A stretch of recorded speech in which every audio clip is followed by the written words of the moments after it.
right? If ZEST isn't up here scouting, isn't up here shooting, chances are he doesn't force the enemy team to stick to this position, right? He's drawn the soldier over, drawn the Ana over, drawn the Reaper over. That's great, you know, for your defensive fight. Because scouting is so difficult in Overwatch 2, the easiest way of doing it is to actually go forward and start fighting the enemy early, you know? Give them some early poke without committing anything, and it's going to force them to stick to a position. You see, it's like they don't want to run through and push out this tracer. They don't want to split a soldier on this angle, right? So they end up kind of coming through and brawling around the room, which, again, it's not necessarily a bad position for Dragons, but that early pressure has forced the enemy team to kind of stick to a lane, right? We haven't allowed them to spread out and fight the way they want to. We force them to stick to a lane because we've done a bit of early poke in this area, right? Now, because we force them to stick to a lane, we can now set up our own angles in that place that we force them to stick to, right? I hope this is making sense. So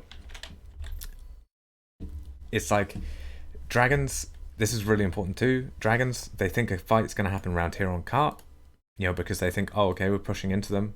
This is the other strength of playing fights as a defensive fight, because Fusion aren't just sitting here and waiting for Dragons to walk into them. They're taking a setup. Again, this is another really good example of what it is, right? They're taking a setup that is forcing Dragons to take a split to deal with, right? So what did we have before? You know, literally just 2 seconds ago, we had we had Ana, Lucio, Soldier up top, we had Monkey down the bottom, we had Tracer over here, right? This type of setup, which Dragons were roughly aware of what it was, because they saw the Tracer here, and they fought up here, and they saw the Ana and stuff up there, right? So Dragons knew Fusion set up what it was. Now, to deal with it, Dragons were forced to take a split, right? They were forced to have their core with the Reaper. I'll do them in blue, actually. They're forced to have their core with the Reaper pushing around main to try and focus the Monkey, and they had the Soldier on the angle with the Visor, right? That was the kind of split that Dragons were forced to take this fight, right? Now, because Fusion have forced that split, it means they're now able to play aggressively on their own fight to kind of out-rotate that angle, right? And they had a couple of options here. They could have forced the Soldier to split and then tried to dive the Soldier and kill him. Sometimes that's a good idea. Another good idea is just to kind of out-rotate that angle, right? So because Lip is coming around on this angle, Fusion have a chance to kind of counter-rotate him on the other angle, right? So again, like, I want to really draw attention to the way that Dragons are coming around this corner with the expectation of taking a fight with their own off angle, right? With Lip in the high ground, while the rest of the team's kind of brawling around main with the Zar Reaper. Probably would have expected the Reaper to TP top, right? That's probably the way that Dragons wanted to take that fight. The Zar comes around onto the Monkey, the Reaper TP's top with a bubble, Lip comes up top with the Visor, right? That would have been a good fight for Dragons. But because Fusion were playing this as a defensive fight and letting the enemy team take a split, waiting for the enemy team to take a split, and then trying to focus one side of their split, which is kind of what they're doing now with the Soldier coming round, they end up with a really nice opening to their fight, right? I hope that's getting across. I don't feel like I'm explaining it in the best way, but if you play these fights as defensive fights, you force the enemy team to split, and if you're the team that's forcing the enemy team to split, it means that you kind of have control over who you fight and where, right? So they come out here with the Nano Soldier on the flank, get the kill on the Nano, super good.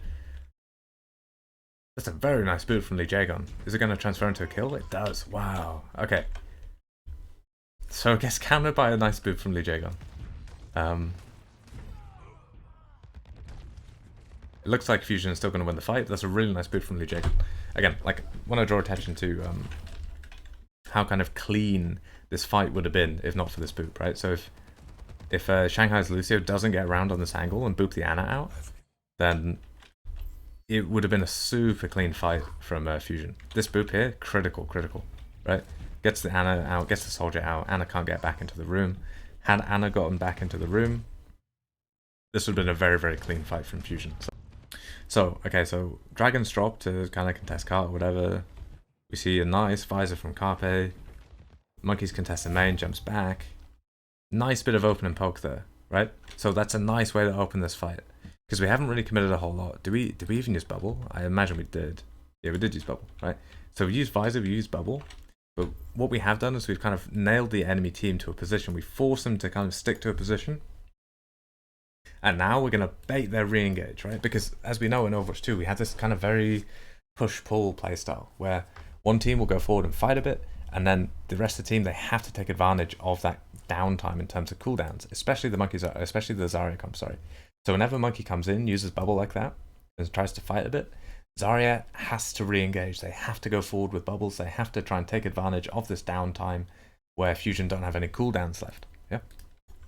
So that's what we're going to see here. But because of the way that Fusion started the fight, they should be in a really comfortable position. They should easily be able to kind of bait this re-engage and run away with these 3 players. Like, that should be very, very easy for them. I don't know why Carpe is not running. Yeah, he's just going to die. Yeah, okay, alright. I don't know why Carpe is not running there, but... wait, we'll keep watching for a sec. It looks like they're just going to disengage. ZEST might die, actually, but that's fine. Right, okay, so that doesn't really make sense to me. The opening of this fight I like, with the opening visor. Because again, like enemy team drop. Lucio's kind of out of cover. We visor a bit, we force them back into the room. Press them into the room. Now we're able to take nice angles around point, right? But Carpe now needs to run. Like, as soon as his team starts going into downtime, he needs to run. He could run up that way if he wants, don't really mind. Probably ideal if he backs up with these players and they back up. Maybe they reset high ground. The monkey kind of comes this way, traces on the flank, and then you're kind of baiting the enemy team round the corner like that while you still have this type of angle set up, right? I don't know why he's not running here. It doesn't really make sense to me.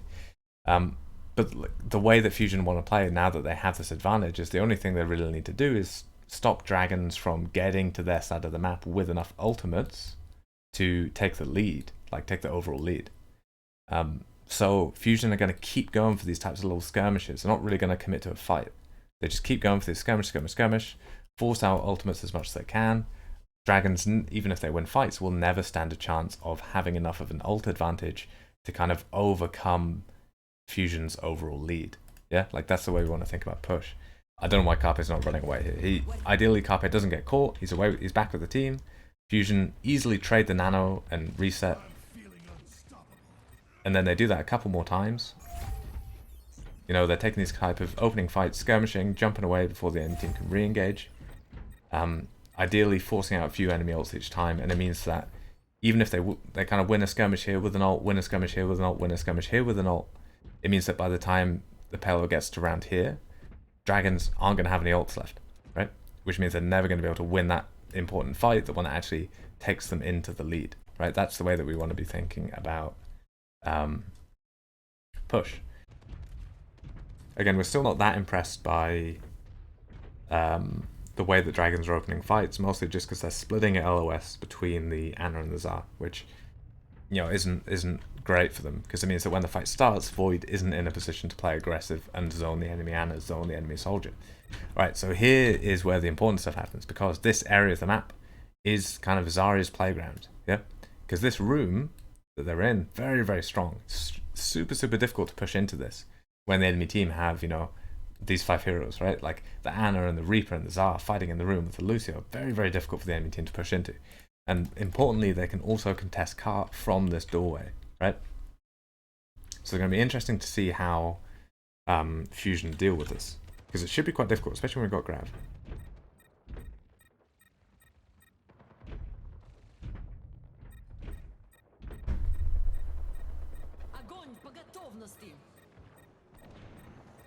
Right, okay, so obviously we get pulse bombed, but the real problem is we once again split LOS between the Ana and the Zara at the start of the fight. What's Izzyaki looking for here? What's he going around this angle for? Like, the only thing we care about is forcing this opening monkey dive, safely breaking bubble, clearing the monkey, and then as soon as this bubble is broken, we can walk forward, do whatever we want. We can TP in with a repro, we can solo grab a monkey in front line, we can sniper grab onto the back line and shoot it. We have all the options in the world, as long as the team safely clears this monkey without their Zarya getting pressured too much. Why are we flanking? What are we looking for? It doesn't even matter what he does. It doesn't matter if he hits a sleep here. It's not the default. It's not the way he's got to play it. And he almost dies for it too. He should die for it. He has to use nade. Ah, that's terrible. And it's like, okay, fair enough, Lee Jagon, maybe he shouldn't be getting pulse bomb, but sometimes you get pulse bomb, that's fine. If our Zarya was full health, fighting here, with Ana Pocket, we'd be fine. You know, I don't know why they keep splitting LOS. Which, again, just means that we're never able to reset. We're never healthy enough to kind of force... we're never healthy enough to force brawls in frontline, which we should be able to do. I don't know why they keep splitting LOS. It doesn't make sense to me. How have we managed to get to this situation again? Like, okay, alright, fair enough. Izyaku's dead. He's come back from spawn, but Void can't be using this much of his health pool at the start of the fight. He can't be using this much health pool at the start of the fight. Just put the Reaper on Cart. Use a bubble on him, you know? Like, what? You don't even need to touch Cart in this situation. Like you don't want to let the enemy team run away with it, but you don't need to force it. Do we? How does he take this much damage? What is he actually peaking? What has he got for us? He's touching Cart, which is fine. Let's check where Fleder is. Okay. Fleder's just in there. Right, that's fine. Fleder's on the right. Touching Cart. Touching Cart. We just kind of get burst round because we're, like, not expecting enemies to come around the corner, and then we get full chunked. Like, he should just be standing here waiting for the enemy to burst around the corner, and then he can just bubble and run back into the door. And then Fleder can take Cart for the time it takes Izyaku to come back from spawn. We should probably be taxiing Izyaku anyway. I don't know, it's like... fair enough, this fight is slightly different because, you know, our Ana was dead, but it's another fight where we've broken LOS to the Zarya at the start, you know? It's just another fight where it's like, because we break LOS to the Zarya at the start, we're now in a shit situation where Zarya isn't out forcing something, Reaper's not playing out forcing something, which means the enemy team are able to set up this type of beat pulse engage into the room. Which again, it doesn't happen. Like why is Azar here fighting this? Like, walk out, fight. You have Ana Pocket now. Like, do something, force the enemy team to, like, use beat and pulse on you here instead of setting up an engage into the room and using those ults here, right? The Zar has got to walk forward with Ana Pocket. That is how you force the enemy team to take engages, right? You're not sitting there waiting for an engage to come in and then trying to, like, counter it with a bubble. You're walking forward into the enemy team, using bubbles, using Reaper TPs, using Ana Pocket. That's how you force the enemy team to take dives. And because you're the one forcing the enemy team to take dives, and your backline is not yet in a position of commitment because you're using your Zarya walking forward with Pocket or your Reaper TPing with Bubble to kind of force the enemy team to do something, your supports don't have to commit, right? And if your supports aren't committed when the enemy team go for their play, it might be a monkey dive, might be a burst round onto the Zar to try and blow up the Zar, might be a speed boost and a pulse bomb and a sound barrier engage, right? Could be anything. But if our supports are uncommitted at the time that a Zarya walks out or a Reaper goes in and forces the enemy dive, then we're going to be able to react to it. That's going to give us the best chance possible of dealing with whatever the enemy team do. But we're not doing that. We're hiding inside a room, which enables this Tracer to come and get the pulse bomb for free. This Tracer hits this pulse bomb 100% of the time, right? Because we haven't walked out, we haven't created a gauntlet for her to have to run through in order to hit the pulse bomb, right? Like, I don't know, like the Zarya comp relies on being able to split, you know, your backline of Ana, Soldier, Lucio, they can play split. Right? Because they can pocket the Reaper, pocket the Zarya from a distance. The Reaper can play split from the Zarya because, again, he gets healed from distance and he can get bubbled from a distance. See how they play this setup here. I like this with... Ooh, the Echo gets out.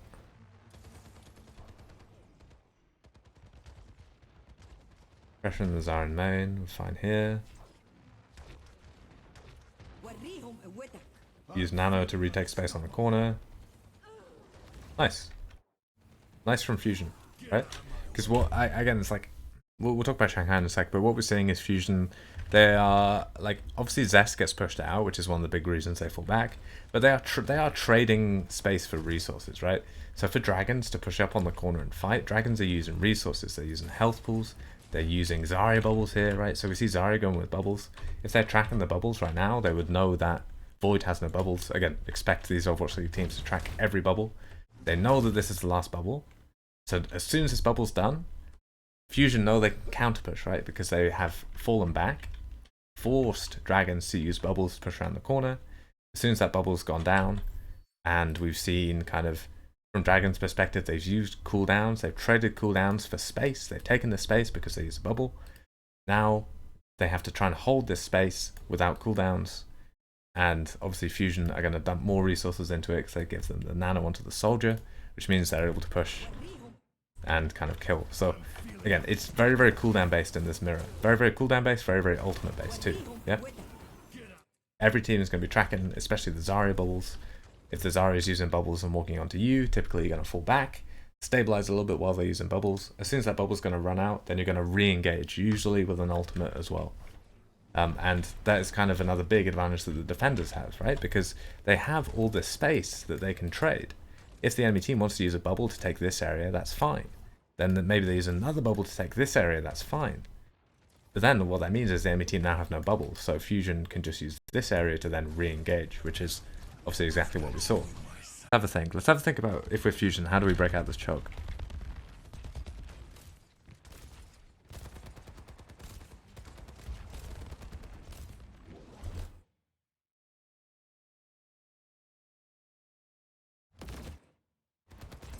We need to take a bubble and fly up here with a bubble and then copy from this position. It's like the only way we do it. You know, it's like the way that Zarya comps typically break chokes is they put bubbles onto tracers or onto reapers. And then that's the way they make space, is because you have a bubbled tracer or a bubbled reaper in the enemy backline making space, right? Now we can't really, the only hero that can really do that in this comp is the Echo. And the Echo can do it really well this fight because she has copy. You just need to get up on this corner, save a bubble, send the Echo forward with a bubble. Echo goes here with bubble, she should get here quite easily, then she copies from the high ground, right? I don't know who she wants to copy, literally doesn't matter. Probably Anna, maybe a soldier, probably Anna actually, because if you hit Sleep in the Genji, you're really fine on high ground, you can hit an anti on front line or on the back line, it's going to make more space. Yeah, so I think we just kind of missed our opportunity here. Like, we have both bubbles, this is the time to go, right? We have Rally coming up too, yeah, I don't know, like, we just need to match cooldowns, match timings, send the Echo up to this position with copy. Like, that's how we got to make space. Obviously, ideally, we have a Reaper that can do it, but here we have the Echo, and she can still do it. And then we just end up kind of trading ults versus the grab. Not ideal, you know, like, you need to find a way to make an off angle there. Here, Dragons did it by sending, by doing this type of split with the Lucio and the Soldier. But when we don't have that option, when we don't have like a clear split we can take, obviously we do have this angle, but it's not really that good. We also don't have a Lucio, so it's like not quite as easy for us. But the best way of doing it would be get the Echo up here with a bubble, copy from the high ground. Rest of the time, same time, teams kind of putting pressure on main. Maybe you catch the Zarya forward. Maybe you zone out the enemy Anna, so the Zarya doesn't have healing. Should be pretty easy. But like, a critical part of the Zarya comp is that you have someone that can play on an angle with a bubble, right? Oh, ZEST actually goes back to the Echo, right? So yeah, because on King's Row III we can kind of do the same, because ZEST can play anywhere around this top area with Anna Pocket and bubbles and break packs, right? Genji should, I think, be able to skirmish him away. I think Genji probably wins that, especially with the attacker's LOS is slightly better on that high ground. Does ZEST get away? He drops under.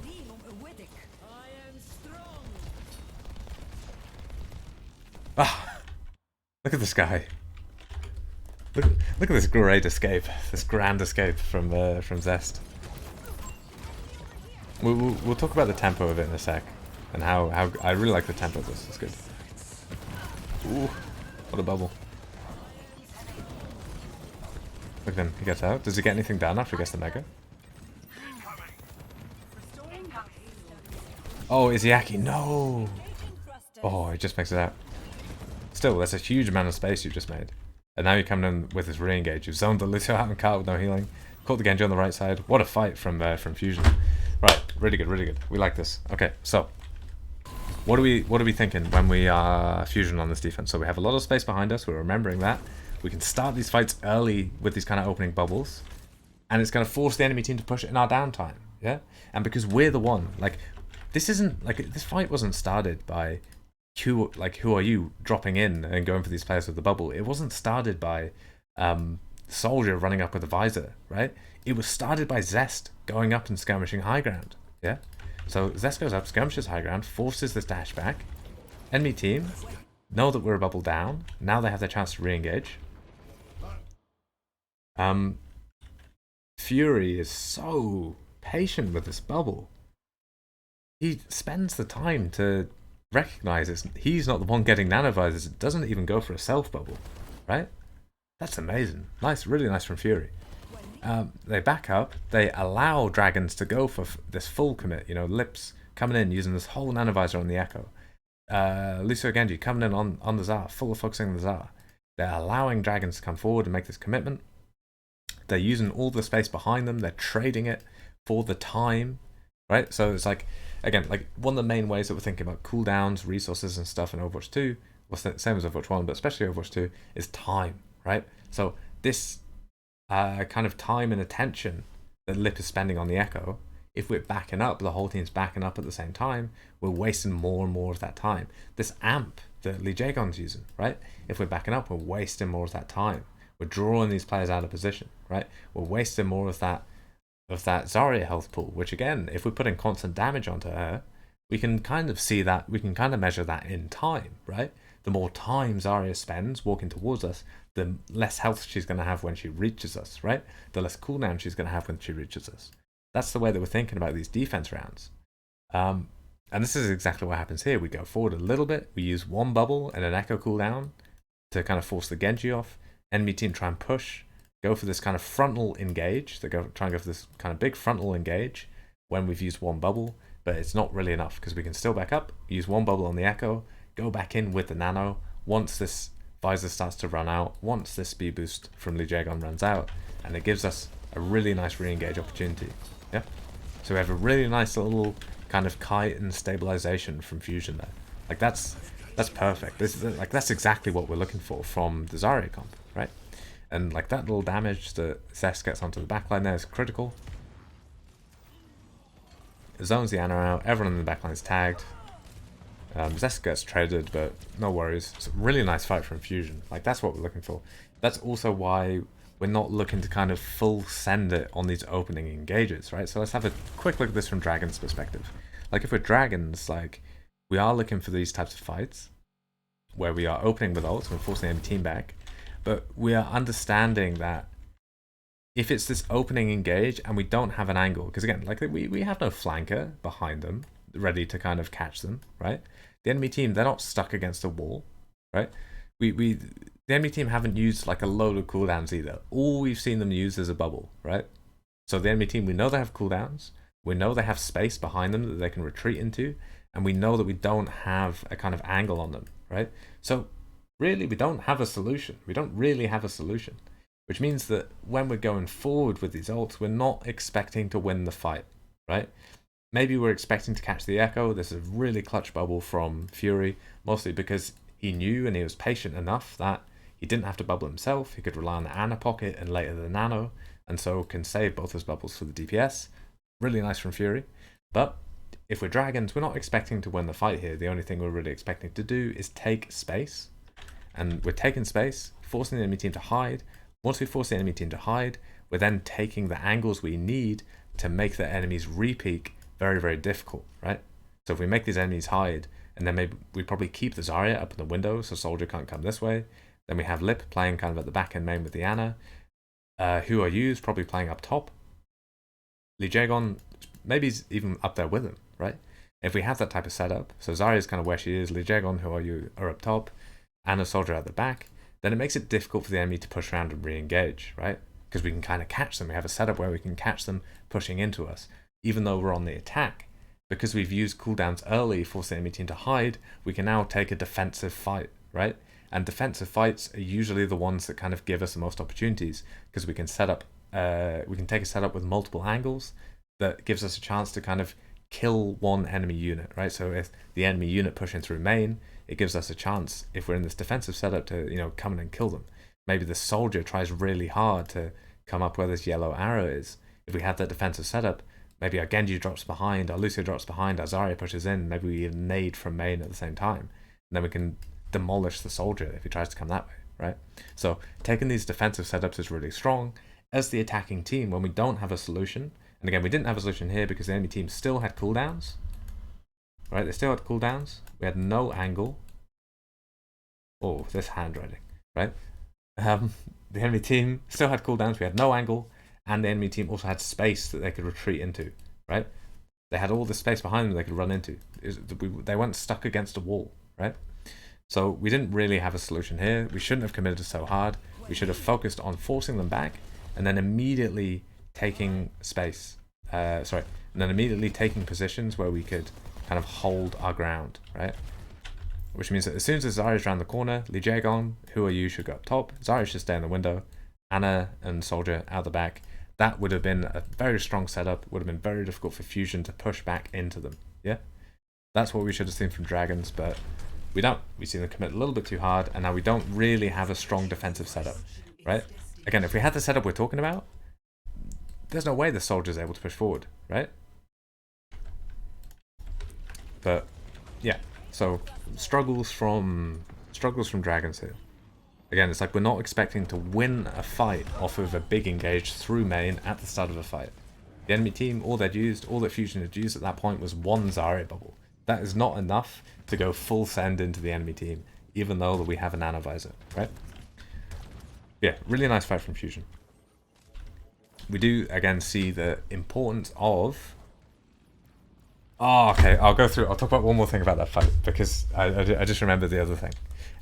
The thing that we didn't see Dragons do. The thing that we didn't see Dragons do in that first map on Queen Street, in that we are abusing our Ana's LOS, right? We'll go back one more. We're abusing our Ana's LOS and the range of our Zarya, right? Because our Zarya can play split from our Ana, and our flanker, who Tracer, could be Reaper, could be Echo. Right now it's Echo. We're using the range of our Ana to let our Zarya play forward and let our flanker play forward, right?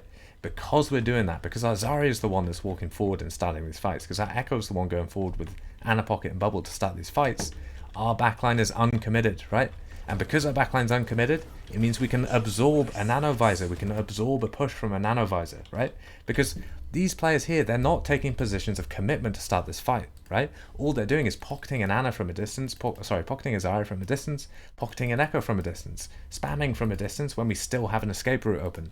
And this is the stuff I've been talking about for months as soon as we learned that Overwatch 2 went to 5v5, is that in Overwatch 2, we are looking for the skirmish playstyle, where every player on the team is putting on pressure in their own way while keeping the escapes open. Zarya's walking up, spamming main, bubbling DPS. The DPS she's bubbling is going up, spamming with the bubble, but it's still in range to kind of fall back like this. Zarya is still in range to fall back like this, even though the enemy team are using nano visor, right? Soldier's coming up here with his break, doing a bit of spam, but he's in range to sprint back around the corner. And Ana, the most vulnerable hero on the team theoretically, is right at the back where she's super safe in a piece of cover and is able to pocket the Zarya and enable the Zarya to go forward and start the fight. Every single person on Fusion here has their escape options open, which is the reason why they're able to absorb the nano visor, right?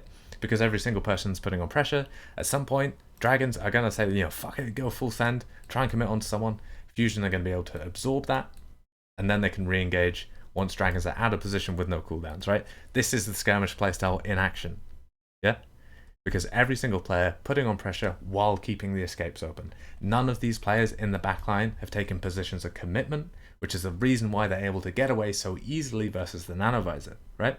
Even though our Zarya and our Echo are playing forward to start the fight, because they're Zarya and their Echo and they have bubbles for the Echo and their Zarya has enough health pool and also the Ana Pocket, they still have their escape routes open. They're still able to get out alive. Yeah? So every single person on Fusion was going forward, doing their job, starting a fight, but they still had the escape options open, which is the reason why they're able to disengage so easily from a nanovisor combo. Yeah? So, again, just want to make that super clear, right? Is that this is the skirmish playstyle in action. This is the way we're opening fights. If we're playing correctly, there is no reason for our backline, for our Ana, our Soldier, plus our Lucio or our Brig, to be in positions of commitment when the enemy team go for their engage. If they're not in positions of commitment, then our backline is able to disengage, stay alive, and then we can go for this kind of re-engage once the enemy team has used CDs. Yep. again, very, very simple. We're talking about the building blocks of playstyle, right? Play the game. And it's interesting to coach, interesting to learn. And like these next few months where people figure it out is going to be really exciting. Nasty, nasty, nasty shots from MN3. How does he hit these? I want to talk about the Widow pick as well. Widow, heaps better than Ashe. Heaps better than Ashe. Like, MN3 is obviously a nutcase. Like, the shots this guy hits are crazy. But Widow does more than Ashe, right? She can do the same thing as Echo is doing, where you play on an angle, take the pocket, take the bubbles as well if you need, and then you're forcing engages onto your Widow, which means that the rest of the team is still free to do whatever they like. Widow can just kind of do that better than Ashe, especially when you're playing versus Zarya comps, yeah? Not really a huge fan of Ashe. Obviously, if you're crazy and you hit every shot, you can get away with it, but I still kind of prefer the Widow. I think the Widow does more threat, she has more pick potential, especially versus Zarya. Also, one good headshot onto a Zarya completely destroys their default. And with the extra health, with the 200 health, you can actually survive when players like this Genji come onto you. This shot here is crazy though. I don't know, this guy's nuts. He like just drops in front line, takes bubble and stuff. Yeah. Anyway, a Widow can play a lot more aggressive. She can kind of brawl with healing a lot more, right? And it's kind of only really Overwatch players that are good enough to do that. But I'd much prefer Widow to Ashe in these types of comps. Like, if you're playing to kind of go for picks and stuff and get range pressure, force the enemy team to dive you because you're putting so much range pressure on, Widow is better than Ashe.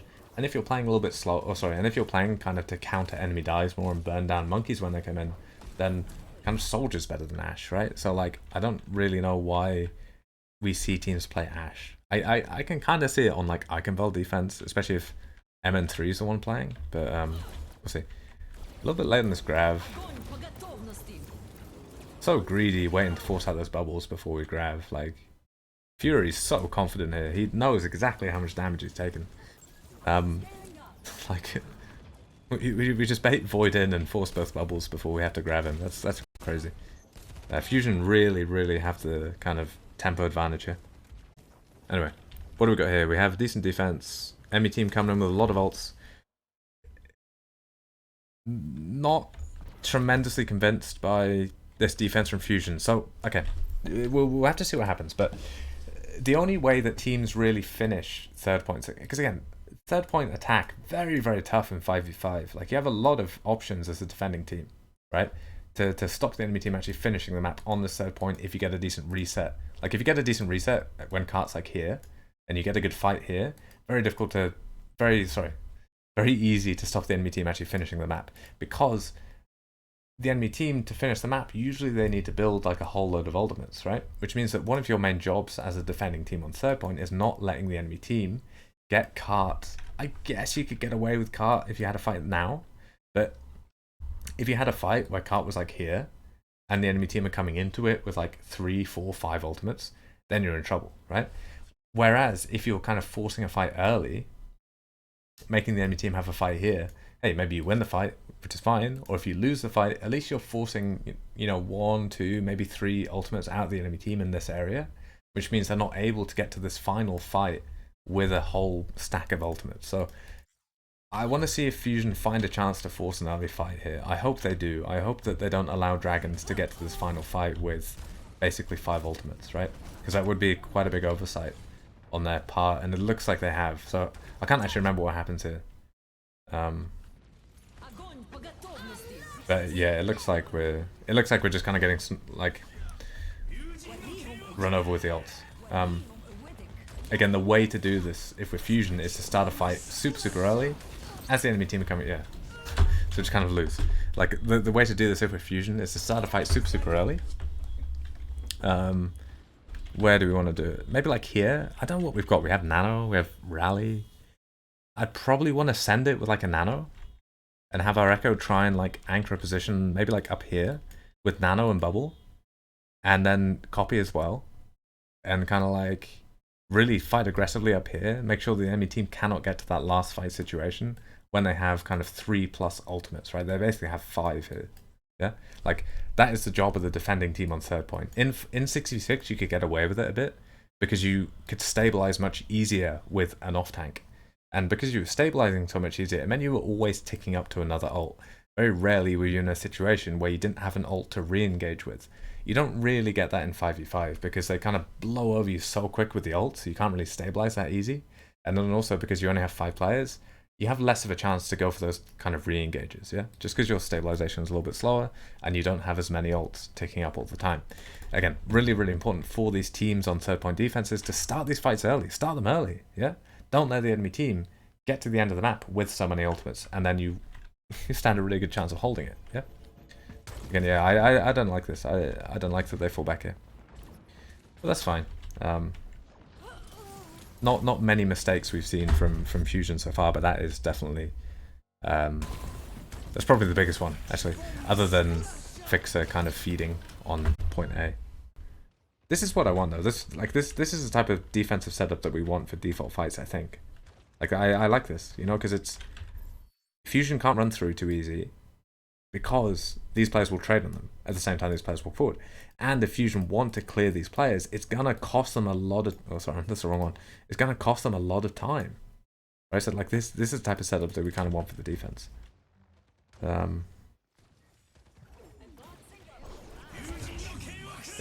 and again, it's like we're forcing. This is critical. This is critical, right? So we saw this too when we were talking on push, in that we're taking a defensive setup that forces the enemy team to take a split, right?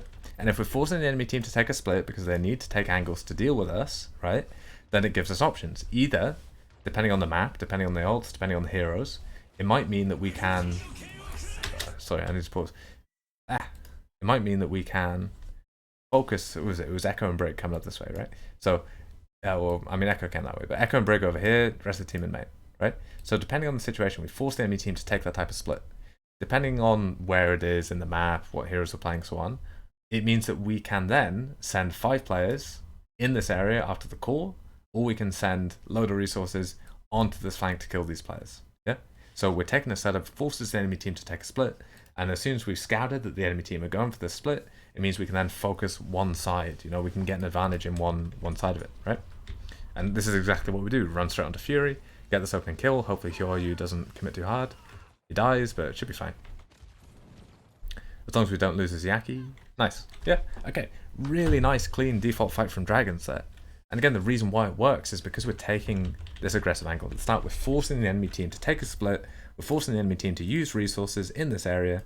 And because we've done that, it's given us that go signal, right? It's given us that opening to then focus all our team's efforts in this area and get an advantage over here because we forced the enemy team to take a split. Yeah, so like that's the way we're trying to think about these kind of defenses on these kind of more open, situations that we saw on Queen Street and that we're seeing here on the first point defense. Yeah, so yeah, really nice. I like that.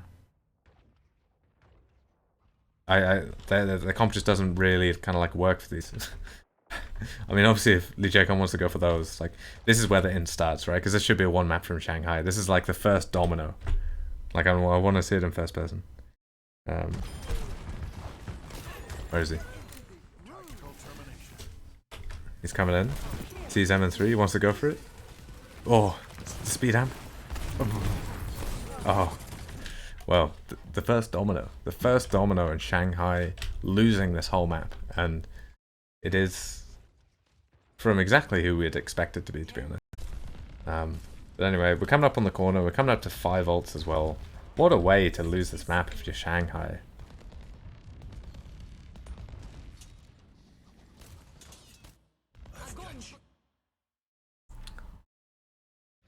So we can see the difference between the way that like Shanghai and Fusion were playing on third point, in that Void isn't walking forward with Ana Pocket. You know, Genji's not going forward with bubbles and stuff to start these fights, right? The way that we're starting this fight is just by Lip running in main with a visor. Like what does he see? What does he see that makes him think this is a good play? Like what is this here? What does he have on cart that he doesn't have from this position? Does he see Fury use this bubble and want to go in? How many bubbles has Fury got? He's got 1 left. Like, with 94 to grab, why would we not just sit here and grab? What does he see? What does he see? I've got to know. I've got to know what he sees. What? What are you doing? I don't know, this is what I don't get, because it's like no one on Fusion is in the position of commitment. Maybe MN3 is if he gets graved.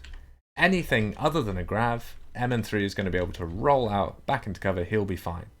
The only player that's out of cover in a kind of rough position of commitment where they can be shot is the tank. That's the only person that's in this type of position, right? Which means that if Fury got graved here, or right now where he's getting visored, or even if Lijagon used beat and the whole team ran forward with beat, the only player really getting caught by any of that is the Zarya, right? And obviously the Zarya, she has bubble, she has pocket, she has players like this Genji and this Cassidy that can shoot the players focusing her, right? So we have that type of split setup when we are Fusion. But when we are Dragons, our soldier is the first point of contact for some reason, which it just baffles me. I don't want, like, there's nothing stopping Void from walking forward with pocket and building a grav and just using a grav in frontline to start a fight if you desperately need to start a fight. We don't need Lip to run forward with a visor. What on earth are we, like, what's going on in Shanghai's comps? I don't like Fusion's comp. I don't think it's the best comp. The Brig isn't, like, terrible, but, like, I still kind of prefer the Lucio. But Dragons just don't know how to play Zarya. They just don't know how to play the Zarya comp. Maybe his plan was to force ults. So more value with Grav B. I don't know. He doesn't. But you force ults by walking your Zarya forward, you know? Like, if you wanted to force the enemy Grav, your Zarya should be walking forward with pocket and forcing it that way, you know? If you wanted to force, what's it called? Rally, your Zarya should be walking forward and grabbing, right? It's like, it only works when your backline haven't taken positions of commitment to open the fight. Your Zarya should be the one walking forward, taking pocket. Your kind of flanking DPS should be walking forward, taking pocket, and taking bubbles. And those two players are the ones walking forward and starting fights. Like, the backline need to be uncommitted. They need to have resources. They need to be able to react to the developments in the fight when the fight starts. And they can't do that if they're running forward and just, like, brawling on cart. Really odd. Like, this, like, the way we open this fight is fine, because Zarya walks forward. Lip? Are we okay?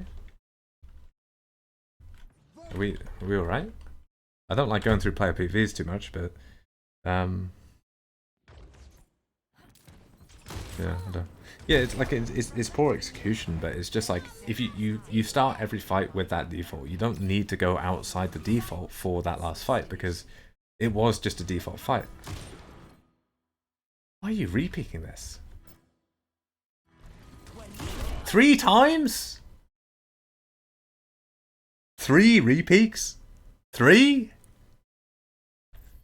Onto a rallied Kree that gets 40% damage resistance in high noon. 3 repeaks. What's this? What?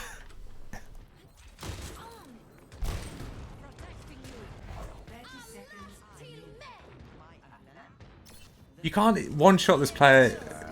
You can't one, like, he has. Look how much damage he like MN3 even takes off that last headshot. He's like 3 repeaks. What's this guy doing? Like, why wouldn't you just, like, take this angle, make sure that Anna doesn't walk? I don't know. Like, or at least, like, try and, like, jiggle it on the. I don't know. I can't explain that. He's given up already. There's the only explanation. Like, that does make sense to me. Widow can't one-shot Korean ult because he has, what has he got? 225. What have we got? So, hopefully we're looking at Fusion open the fight from a distance with the Tsar. Look at the way Aim God's playing at the back, checking his flanks. This is beautiful, right? See, he's head on a swivel, keep looking around, finding out what's going on, while he's playing split enough from the Tsar that, say, the enemy team came around the corner now with a Nano Blade, Anna's not going to be a free target. Or if they come around with a beat, or a Zarya come around with the Grav, Anna's not going to be a free target. It's all going to go on the Tsar, or the DPS that can be bubbled, can be peeled for, and as a flanker, so should be able to kind of get away anyway, right? So nice opening setup. The spacing is crucial from Fusion, yeah? The spacing is crucial because we have the backline not in a position to get caught altogether. They should be able to disengage pretty easily. Again, I kind of prefer if they're playing Lucio Soldier. I just kind of prefer that comp overall. That's fine. Brig works fine. Kree works fine on King's Row. Most importantly, we're looking at the Tsar that's opening the fight at a distance from the supports. And we also have a DPS that's playing kind of across the choke from the main team in a position where they can get supported by Brig packs and a pocket and bubbles. So if an enemy soldier, for example, came up this way, we could get enough support onto our Genji for a Genji to fight this angle. Yeah. So that's why we have the Genji on the other side of the choke. Very nice setup here from Fusion. The way we're looking at it, we're kind of expecting dragons to kind of push in and die. Dragons obviously aren't really under too much threat to taking too much of an aggressive fight here. Certainly not in this way.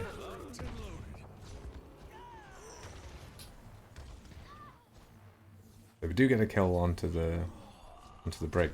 So I just want to, nothing else interesting happening here. Cool. So we can see how much Fusion setup pays off. Yeah.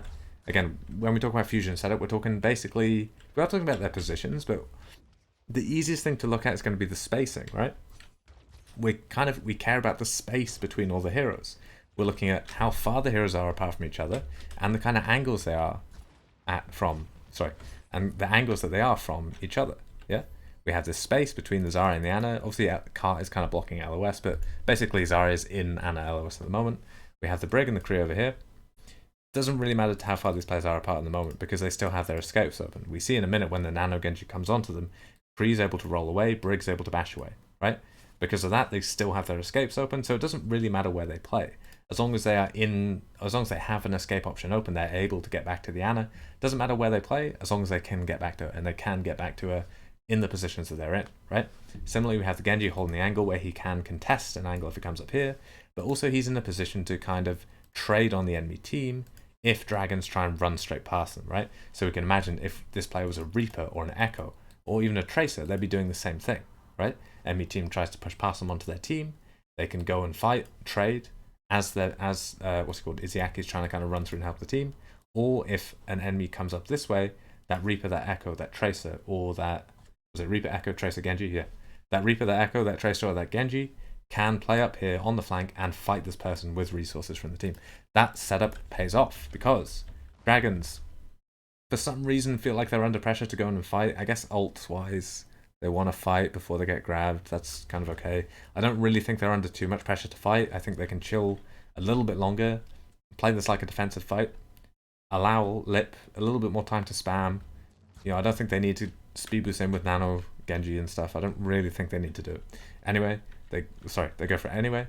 But because of Fusion setup, the Ana isn't in easy position to catch, and the Brig and the Kree still have their escapes open.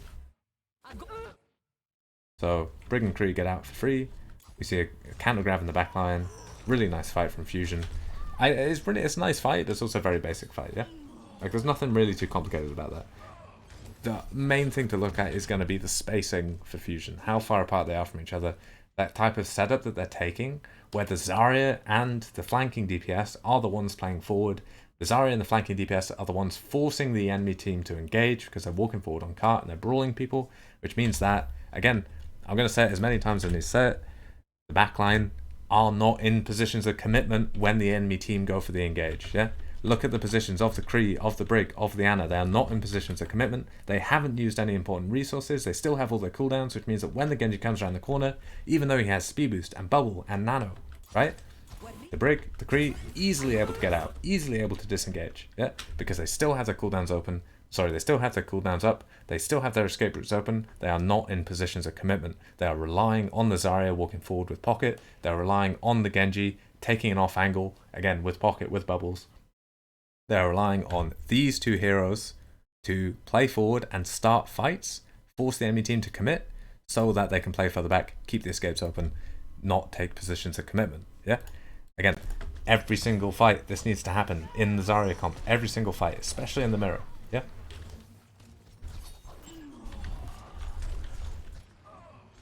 Yeah, so, it's good. It's nice. It's nice. Good to see, again, I think Fusion are really the only team that have figured this out yet. I don't know why, because, not gonna lie, the shit's obvious. The shit's been obvious before, like, Overwatch 2 was even a thing, yeah? Like, it is obvious. It's just obvious. I don't know why players can't do it, right? It is just obvious. It's like, I don't know what's so difficult to understand. It's I'm continually disappointed at how slow OW2 teams pick up things. Fusion historically have kind of always been one of the better teams at getting things like learning the meta playstyle quickly, and obviously OW2 no exception. And like I don't know what it is about their kind of team environment, team structure, because they have obviously kind of changed a lot of their coaches, and they're still doing it this season. So obviously there's something about Fusion that means that they're catching on quick. Very happy though, very happy with the way Fusion are playing.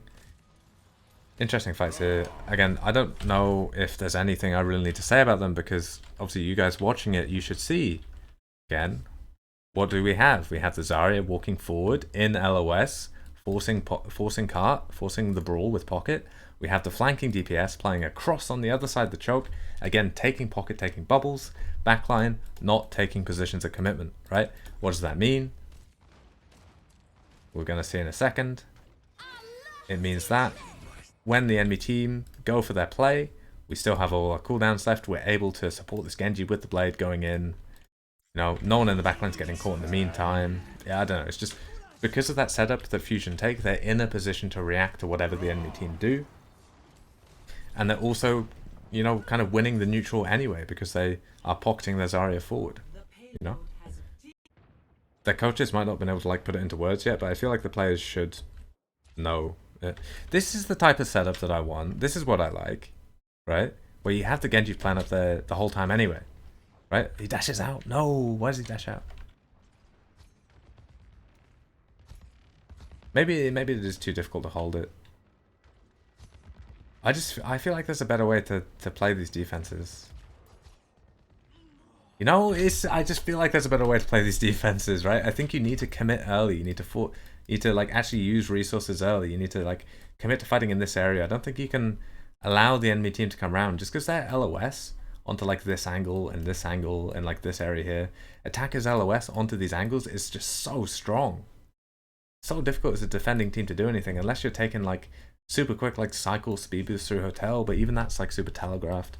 Maybe you hide someone, I don't know what this area is really called, but you hide someone over here, maybe, and then like fight out main at the same time as they come this way once the enemy team come around statue. But like, it's awkward, and I feel like the best way of doing it is by playing an aggressive setup like that, where you're pocketing someone on the other side of the map constantly. Put a Mei up there, you know? Have a Mei play this angle, and then Ashe play like up here, and Azar play here, and the backline just kind of plays wherever, right? Play that. I don't know, I feel like that gives you more options. What time does Lip and like Lee Jaegon actually go for this trade?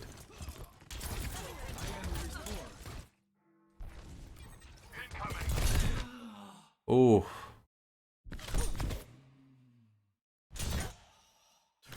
Double kill. It's just nasty.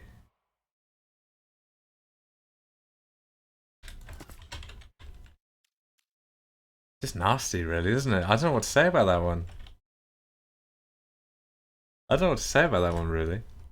They are just nailing deflect, right? Like, they are just shooting deflect. Like, they do just die to the deflect, right? Stop the payload.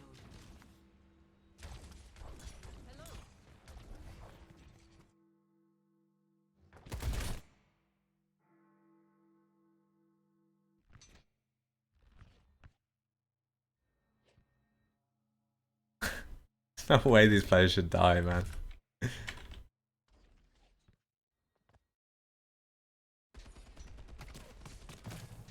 Oh. I think one of them gets deflected, one of them gets like whip shot, and then... That's a nasty little duel. That's a nasty little skirmish. Okay, little recap. With the Zarya comp, what's happening? The Zarya is walking forward in Ana pocket. Ana's all the way back here. Usually has a Lucio and a soldier hovering around somewhere, right? At the same time, we have a flanking DPS, Genji, Tracer, Reaper, what's the other one? Genji, Tracer, Reaper, Echo, usually, right? Playing split from the Zar, also getting pocket, right? We have this type of setup. These players here are the ones that are going forward and starting the fights, right?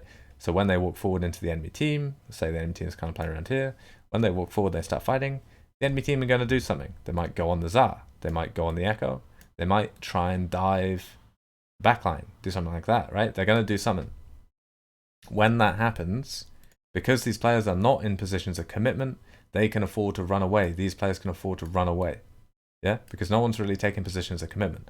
The only person taking super risky positions usually is the Tsar, right? And because she has so much health, bubbles, and also pocket from range, she can afford to take those positions. And also, you need someone to take their position like this. Like, you need someone to do it. So it's not an easy job, but Tsar does what she can.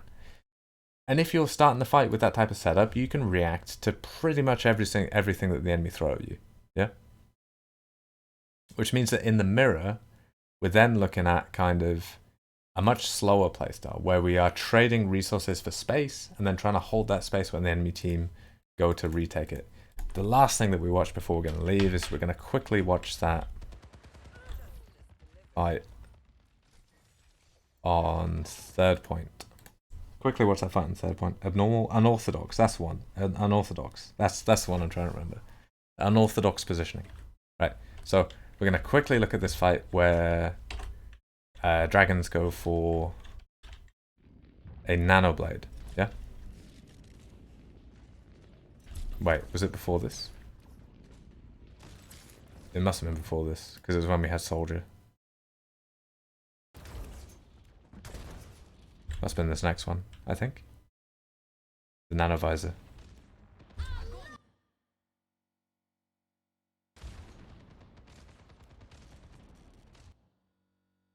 Right, it'd be this one here.